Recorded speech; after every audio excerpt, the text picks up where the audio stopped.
Oh, hi there. I'm just splicing this main brace and getting ready to sail this flat to Cuba, because how else are we going to have an adventure on the high seas? Wait a minute, there is another way. Endeavour Age of Sail is a slightly tweaked reimplementation of an older game known simply as Endeavour. Set during the colonial period, you'll take on the role of a European power, trying to spread your influence across the world and take advantage of any chances that might come your way. Equipped as you will be with your player board, some counters and all the discs you can eat, it's your job to get as far across this map as you can, taking control of all of these little compass type symbols you can see, as well as advancing your particular power as far on each of these development tracks as you can. These will give you access to better buildings, give you the chance to grow your workforce more, let you pay people so you can use them in their buildings again, or hold more cards in your tableau, giving you even more bonuses. Activating your buildings with your population markers and then sending others of your little purple people across the world is going to earn you these discs, and these discs will add to your various attributes. Each turn you add a building to your harbour front, forming the heart of your engine and providing all the actions you'll need in order to spread yourself across the world. Whether that's shipping discs to trade routes, taking control of cities, or claiming bonus cards in regions where you have significant presence. And these are those cards. As long as you have presence in a region, you are allowed to take them and add them to your board, giving you, at the start, not much, but as time goes on, more and more goodies and stuff and free things. And as you push further and further into each region, opening up the shipping tracks, you'll gain access to better and better cards until eventually you might even become the governor of that region, giving you a card that goes into a special place that doesn't take up a card slot.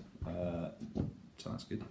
At the start of every round, you even get a free pick of a building from this delicious selection box of buildings. Anything you like. And like a heart, they beat out the steady pulse of the game itself with one dockfront acquisition every turn until your 7th and final announces that the end of the game is upon us. Then all that's left is to see who controls most of the compass symbols printed on the board, who's managed to advance their civilization furthest along each of the 4 tracks. Combined with any points from buildings and cards, tot up the totals and see who's the winner. Hold that thought though. Would you like to join me for a second in Thematic Corner? It's doubtless not escaped your attention by now that we're in some thematically pretty murky waters with some low-level colonialism stuff going on, but to be honest, the whole thing's fairly abstracted. It doesn't feel like you're doing the thing that you're doing. That's thrown into some pretty stark contrast, however, by the presence of these slavery cards. It says it right there on the card. These give players an option early on to get pretty good boosts if they run the risk of later on, if slavery is abolished, which can happen during the game, well, that's good, of losing those benefits and a small points penalty if they do so. I can't even work out if that's intentional or not, because when you think about it, shouldn't you be penalised more for being involved in such a horrific thing as the slave trade? Shouldn't you? Shouldn't you? I'm lucky enough that for me, this is primarily history. It's not something that affects me every day and I can think about it like that. I think for me, what it comes down to is you've set a game in this historical period. Did you have to? No. Have you? Yes. Have you then shied away from the murkiest part of it? No. And props, I guess.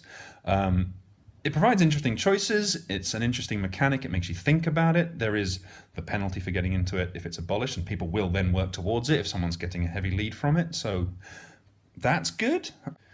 Do I feel okay about it? Broadly, yeah. Is it going to stop me playing the game? Probably not. Will it stop other people playing the game? Yes, and maybe it should. Thematic questions aside, the only other problems I've had with Endeavour Age of Sail are some of the production issues. A lot of these discs were stuck together with paint when the packet was opened, although the company has said they're happy to replace those if they're badly affected. And these player boards are very nice and indented and everything you want, but they do warp at the drop of a hat. They really do. They're very bendy. So that's Endeavour Age of Sail, and I enjoy it quite a bit. It's a very sharp game, and it doesn't particularly feel like anything else out there that I've played. It's a very generous game as well. It's giving you stuff all the time, and that feels great to get your engine going, and it can't be fiddled with too much by your opponents, which is lovely, although they can knock you about on the board. There's a lot of decision making about which tokens you need, which cards you need, and when to take them. And all the time you've got to keep an eye on your opponents to make sure they're not freeing up any juicy tokens for you, or you're not freeing up any for them, and they're not trying to barge their way into any of those trade routes that you've got your eye on. And that... Wait, I almost forgot what might be my favourite component in all of board gaming. is the end of that. Or is it? The biggest addition to this new edition are these, the exploit tiles. So, at the beginning of a game of Endeavour, Age of Sail, you can add 3 of these tiles around the edge of the board. Each of them is tied to 2 of the regions, for which you'll be vying for control. And if you ever unlock those regions and have presence in both of them, you can take part in one of these little basically mini games.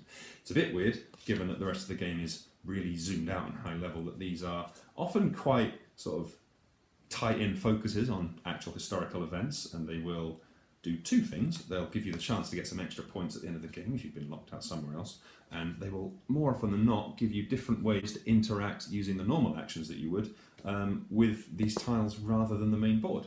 Do I think they're necessary? Probably not. Do they add some variability and replayability to the end of the game? Yeah, I think they do. They vary a bit in quality and they vary a bit in rules overhead, but I probably wouldn't play without them unless I had to. So I was going to be teaching loads of other players who for the first time, although I've done that and it's been fine. The biggest problem is having to pass them around the table and go, oh, what does that one say again? Because I want to do that and I can't remember exactly what it does. But generally, they're pretty good, I would say. Solid thumbs up. So there we have it, Endeavour Age of Sail. If you're a fan of equal turns, thinky pressure and firing cannons on the high seas, as well as keeping an eye on your friends and seeing how far they're advancing up that all-important culture track, and you don't mind some of the iffier points of the theme, by all means give it a try. You definitely should. And if you like it, it might even be worth dropping some of your hard-earned poons. Anyway, I'm off to slip this mainsail, get back onto the high seas for some adventure. Thanks for watching, bye-bye.